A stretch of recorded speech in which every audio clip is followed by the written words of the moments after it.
وسلموا تسليما اللهم صل على سيدنا مولانا محمد وعلى آل سيدنا اللهم صل على سيدنا محمد গাহে বুজার কোন ববাবে জিবরিল গাহে জবিসা সালামে রাব্বি আলা মুহাম্মদ গাহে বাবু সালামে বরখা আল্লাহুম্মা সাল্লি আলা সাইয়্যিদিনা মুহাম্মদ নবিয়ানা শাফিয়ানা اللهم صل على سيدنا محمد نبينا شفيعنا يا رسول الله يا حبيب الله يا رسول الله يا حبيب الله يا رسول الله يا حبيب الله حب رسول حب خدا يا رسول الله بولن حب رسول حب خدا يا رسول الله دست رسول دست خدا يا رسول الله کلام رسول کلام خدا يا رسول الله بیت رسول بیت خدا يا رسول الله مجلس رسول مجلس خدا يا رسول الله دیدار رسول دیدار خدا يا رسول الله دیدار رسول دیدار خدا يا رسول الله يا رسول الله يا حبيب الله নবী গো তোমার ভালোবাসায় জান্নাত পাওয়া যায় নবী গো তোমার ভালোবাসায় জান্নাত পাওয়া যায়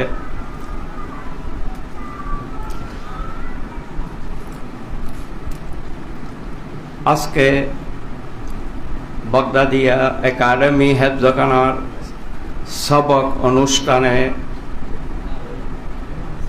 উদ্বোধন অনুষ্ঠান এই অনুষ্ঠানে যারা আপনারা মূল্যবান সময় বাদ দিয়ে কোরআনে করিমের আল্লাহর কালামের মোহাব্বত নিয়ে রাসূলুল্লাহ সাল্লাল্লাহু তাআলা আলাইহি সাল্লাতু ওয়াস সালামের মোহাব্বত নিয়ে এইখানে অংশগ্রহণ করেছেন উপস্থিত হয়েছেন আমি আপনাদেরকে ধন্যবাদ জানাচ্ছি উপস্থিত সম্মানিত উলামায়ে কেরাম সম্মানিত অতিথি বৃন্দ সম্মানিত হাজরিনে কেরাম আসসালামু আলাইকুম ওয়া রাহমাতুল্লাহি ওয়া বারাকাতুহু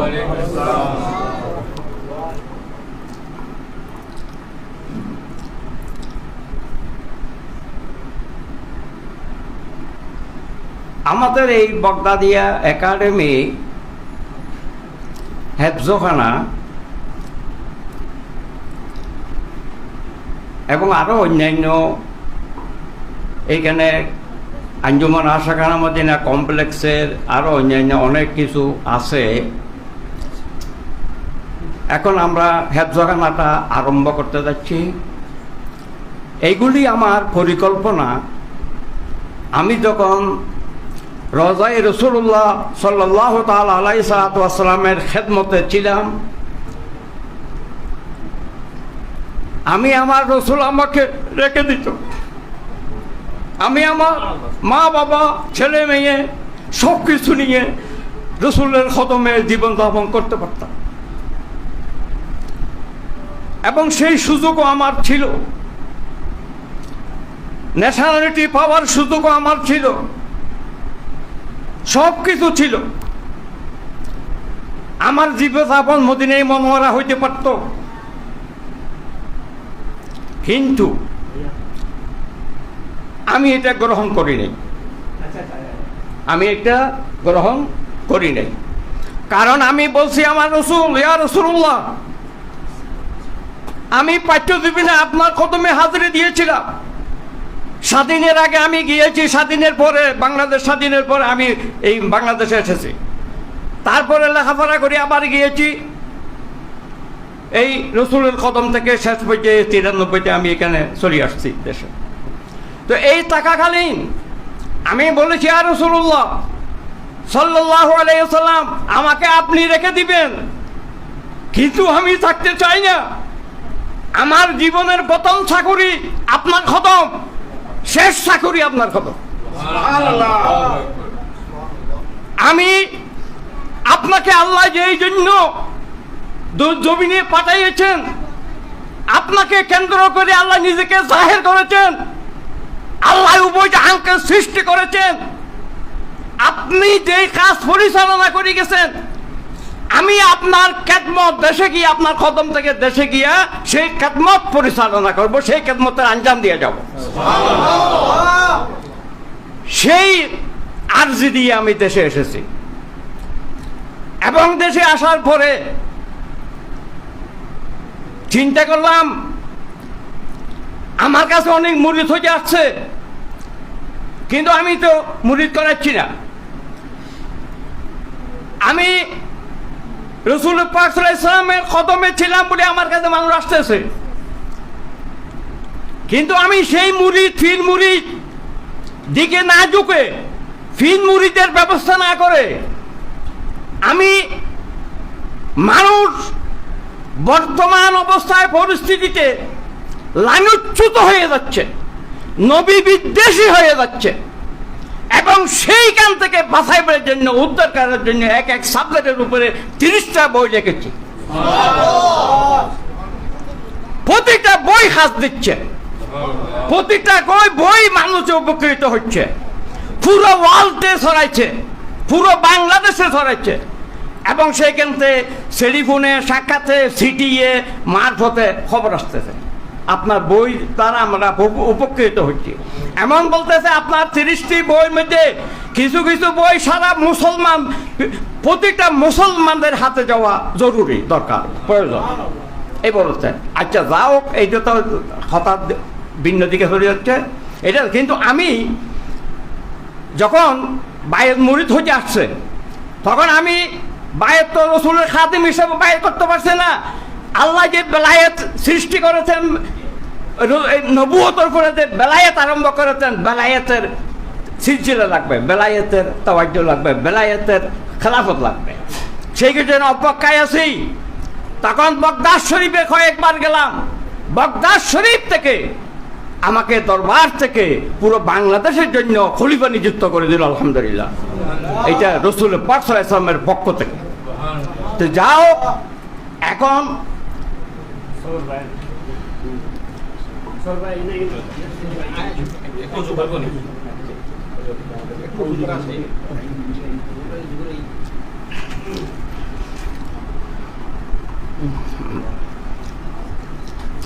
যাও, এখন আমি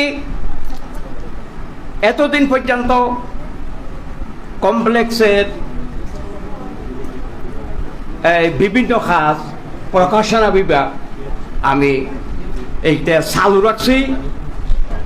এবং আরেকটা দুঃখের বিষয়, আমরা সুন্নি জগৎ দাবি করতেছি, কিন্তু সমস্ত বাংলাদেশের প্রতিটা শহরে আকিদা ভিত্তিক এবং রসুলকে চিনার জন্য জানার জন্য কোনো কোরআন শরীফ নেই, এবং কোরআন শরীফ পড়ি মানুষ রসুল বিদ্বেষী হইতেছে। সেখানে রসুলকে আল্লাহর দাস বলেছে, দাসের উপর কোরআন নাযিল হয়েছে, আমার কাছে আছে কোরআন শরীফ। এখন সেই দুঃখ থেকে সেই দুঃখ ফিল করে আমি কোরআন শরীফ দোষে আজকে 3 বছর, আজকে শেষের পথে ইনশাল্লাহ এখন পূর্বের কাজ করতে হবে। সর্বজনীন জন্য বাইর করতেছি এবং সহজ সরল ভাষা এবং প্রতিটা মানুষ শিক্ষিত অশিক্ষিত একবারে একটু একটু বাংলা পড়তে পারা তাদের জন্য ইজি প্রসেসে আয়াতটা পড়ে যেন বুঝতে পারে আল্লাহ কি বলতেছে আয়াতের মাধ্যমে। এইটা রেডি হচ্ছে। আচ্ছা যাও, এখন এইগুলা করার কারণে আর অন্যান্য প্রতিষ্ঠানের হাত দিতে পারি নাই। এখন বর্তমান হেফজখানা চালুর জন্য আমরা তো চালু করছি বেশ কিছুদিন হয়েছে, কিন্তু নাজারা নুরানি চলতে হবে। এর মধ্যে আমাদের গুলজারের টাওয়ারের ব্যবসায়ী এই মৌলানা হায়াত সাহেব এবং আরও অন্যান্য ভাইয়েরা তাদেরকে বলাতে মাশাআল্লাহ আমি কি বলবো আপনাদেরকে, তারা কোরআন শরীফের মহাব্বত নিয়ে, হাবিব আল্লাহ রসুলের মহাব্বত নিয়ে তারা আগাইতেছে। তার মধ্যে এই মৌলানা আবুল হায়াত সাহেব, মৌলানা জালালউদ্দিন, নুরুল আমিন, মোহাম্মদ হারুন, মোহাম্মদ সুলাইমান, মৌলানা জাহিদুল ইসলাম, সাংবাদিক জিয়াউর রহমান, ইঞ্জিনিয়ার মোহাম্মদ ইমরান, মোহাম্মদ জসিমউদ্দিন, মোহাম্মদ হারুন, মোহাম্মদ করিম, ইউসুফ আলী, আক্তার হুসাইন নিজামি, মোহাম্মদ আলী, নুরুদ্দিন, ফজলুল হক, গোলাম রব্বানী, এই যে ওনারা জসিমউদ্দিন সাহেব, ওরা সবাই অন্তর দিয়ে কোরআনের মহাব্বত দিয়ে তারা দ্রুত আগাচ্ছে। এটাকে কিভাবে সুন্দরভাবে একটা সুন্দর প্রতিষ্ঠান এবং হেফজখানা তো বহু রয়েছে, কিন্তু গলি গলি হেফজখানা আছে। এইটা একটা উন্নত মানের হেফজখানা, মানসম্পন্ন আন্তর্জাতিক মানসম্পন্ন হিসাবে এখানে গড়ে তোলা এবং এইভাবে পরিচালনা করা, এইভাবে হাফেজ তৈরি করা, এইভাবে আমাদের উদ্দেশ্য নিয়ে, এই নিয়ত নিয়ে, এই ভাইদেরকে নিয়ে এইটা আজকে উদ্বোধনী সবকের অনুষ্ঠানের আয়োজন করা হয়েছে। আচ্ছা, এখন এটা তো গেল হয়, আর বেশি সময় নিচ্ছে না। কোরআন শরীফ, যে কোরআন হেফজ করার জন্য আমরা যে প্রতিষ্ঠান করলাম, এই কোরআন শরীফ, প্রথম কোরআন শরীফ সম্পর্কে একটু বুঝেন। 1,24,000 পয়গম্বর আল্লাহ জমিনে পাঠাইছেন, 1,24,000 কিতাব সহিফা যা আছে 1,24,000।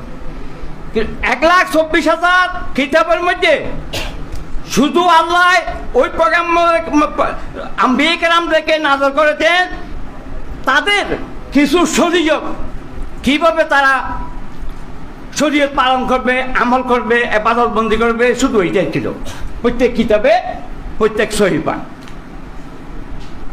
এই 1,24,000 এবং আল্লাহর হাবিব যাকে কেন্দ্র করে আল্লাহ নিজেকে জাহির করেছেন, সেই হাবিবকে যে কিতাব দিয়েছে সেই কিতাব আর 1,24,000 কিতাব ওয়ান টাইম। নবী যতদিন ছিল অতদিন ছিল, তারপরে ক্যান্সেল। এটার আর হন হাকাম আর থাকবে না, এটা খালাস, ফিনিশ। আল্লাহর হাবিবের উপর এটা নাযিল করেছেন, সেইটা লৌহ মাহফুজের উপর 30 পারা লিখিত আল্লাহ হেফাজত রেখে দিয়েছেন। এবং সেই কোরআন শরীফের ভিতরে শরীয়ত, তরিকত, হাকিকত, মারফত, সেই কোরআন শরীফের ভিতরে হিকমত, সেই কোরআন শরীফের ভিতরে বিজ্ঞান, সেই কোরআন শরীফ পড়ে মানুষ সৃষ্টির রহস্যকে জানতে পারবে সেই কোরআন শরীফের মাধ্যমে। সেই কোরআন শরীফ শিক্ষা দেওয়ার জন্য লৌহ মাহফুজের মধ্যে লিখিত অবস্থায়, আর এইখানে শিশুদের মধ্যে ছেলেদের মধ্যে সিনার মধ্যে লিখিত নয়, লিখিত ছাড়া 30 পারা ধারণ করে রাখার জন্য শিক্ষা দেওয়া। তারা সিনার ভিতরে রাখবে, লিখিত অবস্থায় নয়, লিখিত ছাড়া 30 পারা কোরআন সিনার মধ্যে রাখবে, সিনার মধ্যে রাখবে। আচ্ছা, এখন এখানে হাদিস শরীফ এখানে লেখা আছে, ওই জিনিসটা খায়রুকুম মান তাআল্লামাল কোরআন ওয়া আল্লাম। বুখারী শরীফ, এটা বুখারী শরীফের হাদিস। যারা কোরআন শিখবে, যারা কোরআন শিক্ষা দিবে,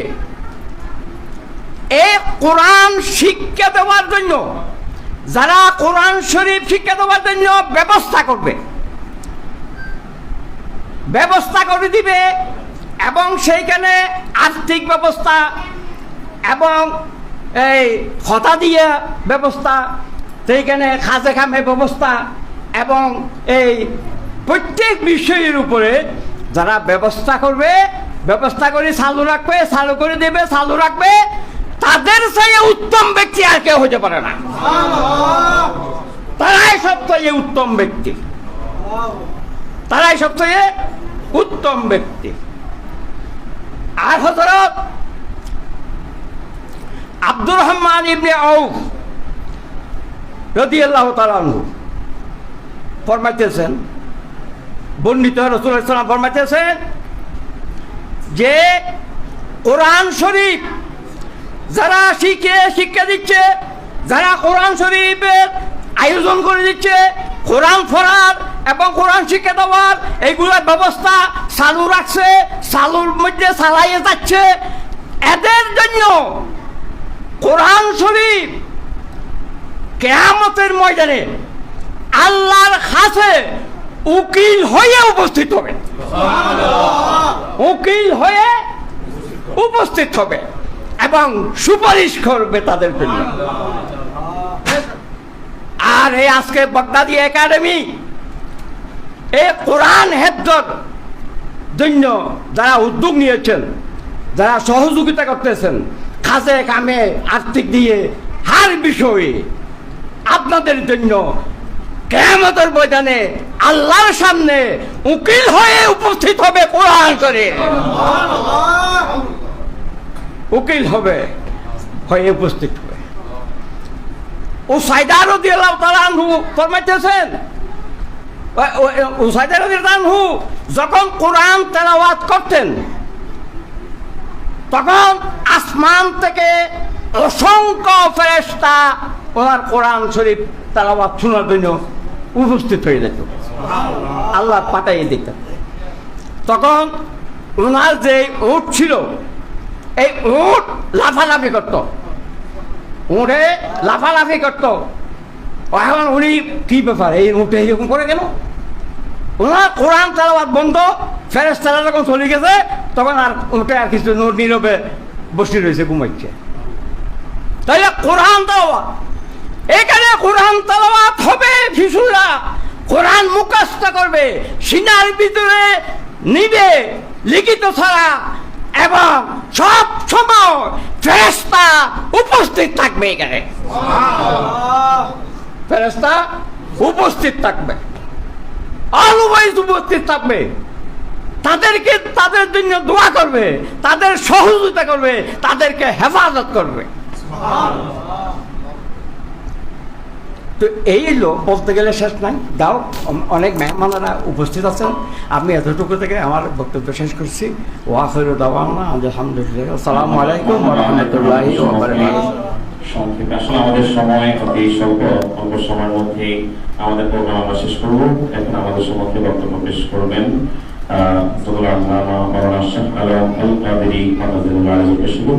বক্তব্য পেশ করার জন্য সবাই অনুরোধ করা।